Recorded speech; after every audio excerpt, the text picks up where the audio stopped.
Now, India's race for the quickest delivery may have people at large paying a huge price, whether it's Zepto, Zomato or Swiggy, that are in that cutthroat competitive streak, trying to outdo each other in terms of delivering within 10 minutes, Vedant. But that's raised quite a lot of concerns. Absolutely, about nutritional value of the food being ordered in the quickest time, from options like, as you mentioned, Zepto Cafe, Zomato's Bistro and Swiggy Bolt. All of them have promised delivery times and very strict deadlines as well. But what about the empty calories it's delivering and the health toll?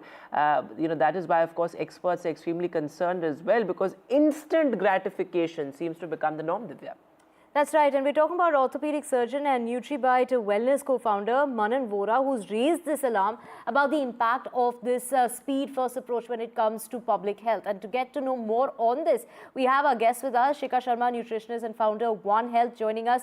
We also have Revant Himmat Singka, health influencer, as food farmer, food safety campaigner, also joining us. Revant, let me go across to you first. When we talk about empty calories, and of course the food that is being served is reaching us within 10 minutes. Of course, it's being cooked for under 3 minutes. Take us through the danger of consuming such food, and especially when you're consuming this day on day, because perhaps people who don't have access to home cooked food, they have odd hours and thus have no option but to resort to such measures.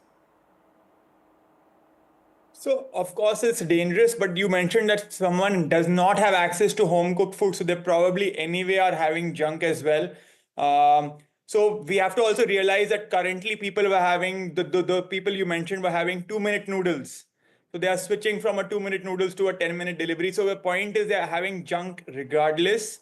So I think we need to do a major awareness about how much, how the processes are, how clean they are. How are they able to achieve 10-minute delivery, which means that the cook time is 2 to 3 minutes. So we need awareness around those things. But obviously, anything which is delivered in 10 minutes cannot be healthy. It cannot be good for your body in any way or form. Right, take us through the processes involved in order to, make the food last longer, etc., etc. It's loaded with sugar, loaded with salt, and when we talk about the dangers, there's been a 12% increase in cancer risk, 10% rise as far as cardiovascular diseases are concerned, and of course also leading to obesity. So most of these foods, as far as I know, are pre-cooked. So it's not that it is cooked after you order, it's pre-cooked and it's just, lying around there in maybe a heated cabinet or something along those lines, or a fridge, and they reheat the food in a microwave. So that's how the food is lasting, and that's how they're able to deliver it so quick. And of course, any food which is just reheated and delivered will not be, we have a nutritionist here as well, and it will not be good for our body. These are highly ultra processed foods, and this is also not it's no secret that India is the diabetes capital of the world and now becoming the cancer capital of the world. So these things are obviously interlinked. At the same time, I will also say that we have to also look at the alternatives, that consumers themselves need to be more aware of what they're consuming. We cannot ban these apps necessarily. We need to make more conscious decisions. So for so many decades, we've been having 2-minute noodles and things like that, and they are not healthy either. So we cannot pinpoint one company or one thing as an evil. We need to, as consumers, make better choices. So that's an important point you're making, and the point you made earlier about easy access versus people having junk food regardless. Shikha, come in on this, because I think what has changed essentially is that now you have as many more options, in terms of options in price range, and all of those being delivered within 10 or 15 minutes or so. So I think access is one point, but having so many options makes it easier and makes it more convenient for, say, the consumer to go on the app, order whatever he wants, all of it is junk, and get it delivered within 10 to 15 minutes.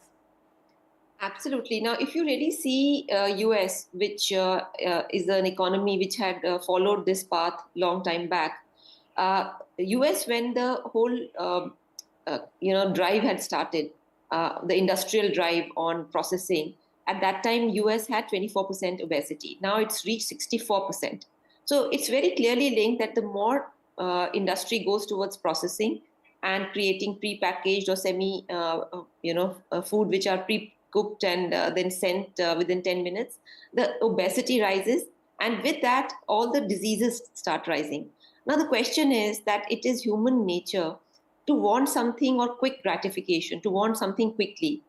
So that I do not know how much we can change. But what we can change is that what are you choosing to be delivered? What are you asking for?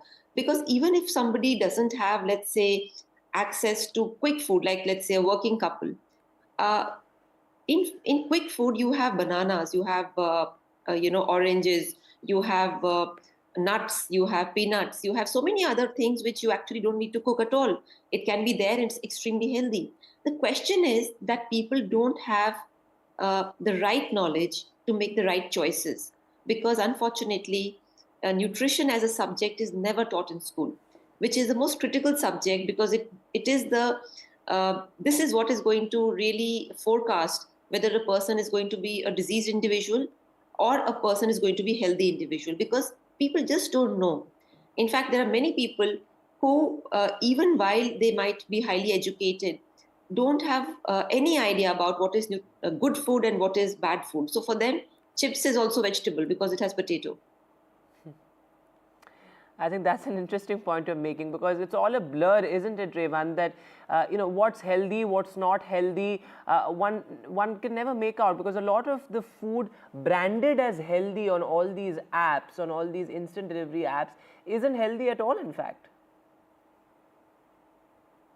Yeah, I feel that is the real epidemic, is that brands which are purely like junk food claiming to be healthy, and everything right from a 3 rupee biscuit to a 3000 rupee protein powder, everything today is claiming to be healthy because they know that consumers want health, or at least they claim to want health.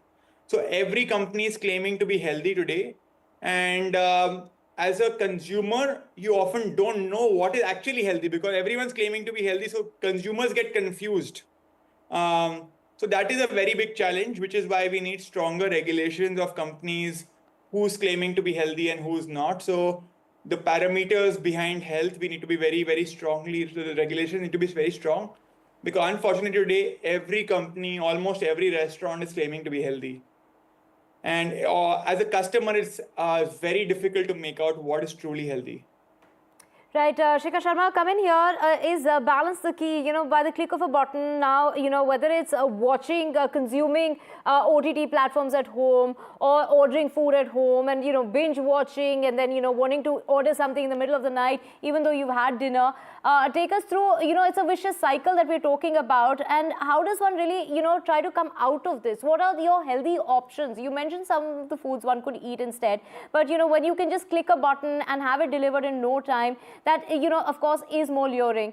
Even if you have to get something delivered, what is the kind of food that you would perhaps suggest? See, firstly, like I would like to mention here that I looked at the data which was there, and what is shocking is that most of these deliveries are very late night, which is actually the worst time to eat anything, especially for the heart. So the later you eat anything, it's worse for the heart. And most heart attacks happen at 2 a.m. Because the whole system is clogged. And putting food after 10 and heavy food like pizza and biryanis, and those are the most ordered food, pizzas and biryanis, and late night snacking. So what are the options which one can have? See, firstly, what I would say is that in the winters, you can order like a meal soup. What is a meal soup? A meal soup is which has your vegetables, which has some cereal, which has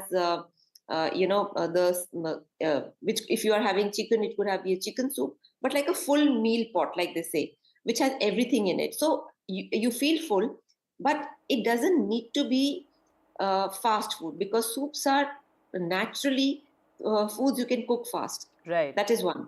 Second thing I would say is that if you're having a late night meal, try to have foods which have more of greens in them. Like, for example, even if you're having a wrap, don't go for a wrap which has like a paneer wrap or a chicken wrap, because that's heavily processed.